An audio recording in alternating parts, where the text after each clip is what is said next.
Madam Speaker. Madam Speaker, over the last 2 days, we have heard from dozens of Nova Scotians at the Public Bills Committee. They're outraged by the government's proposals to restrict information, change long-standing policies without consultation, debate, or warning, and interfere with the independence of our universities and post-secondary institutions.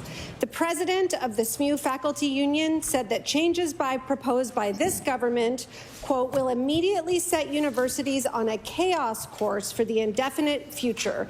Consultation could have and still would avoid such scenarios. My question is, why is the government choosing to drive this surprise agenda despite opposition, and will they consult? I recognize the Honourable Minister of Advanced Education.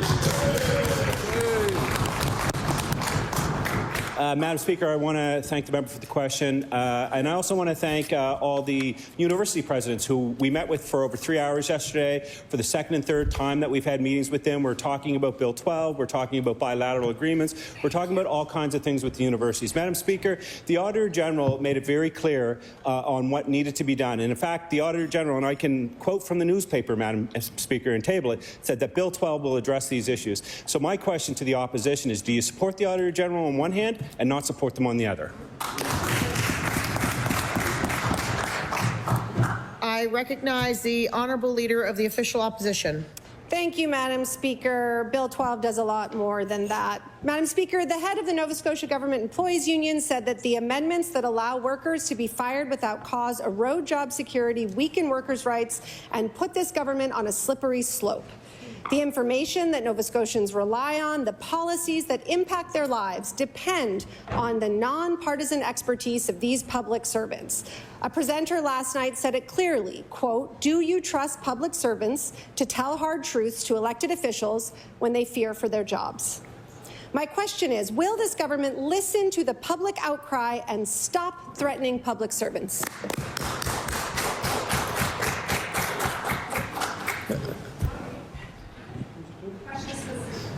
Order. Order.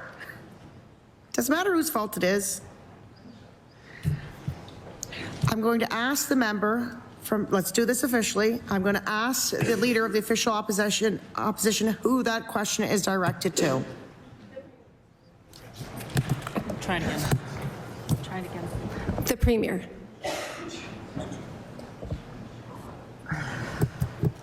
I recognize the Honourable Minister of Seniors and Long-Term Care. Thank you, Madam Speaker, and thank you to the member for the question. So a number of these questions have been discussed during estimates. They've discussed during the legislation that has been introduced in front of the House. And what the government is interested in is trying to make sure that government is flexible and is as efficient as possible and is as accountable to the public for the money that we spend on their behalf to make sure that we are working to our maximum capacity. And that's what this legislation is about. Thank you. I recognize the Honourable Leader of the Official Opposition. Thank you, Madam Speaker. One of the dozens of concerned citizens who spoke before the committee yesterday said, quote, "I find this whole process to be undemocratic and regressive." The Premier did not mention any of the bills that are being amended in his recent campaign and only introduced them after winning a supermajority. There was no warning or consultation on these bills before they were introduced, but now hundreds of Nova Scotians have written, called, and emailed with feedback, many of them experts who were not consulted. Will the government finally listen to these experts and to the Nova Scotians who elected them and make the requested changes?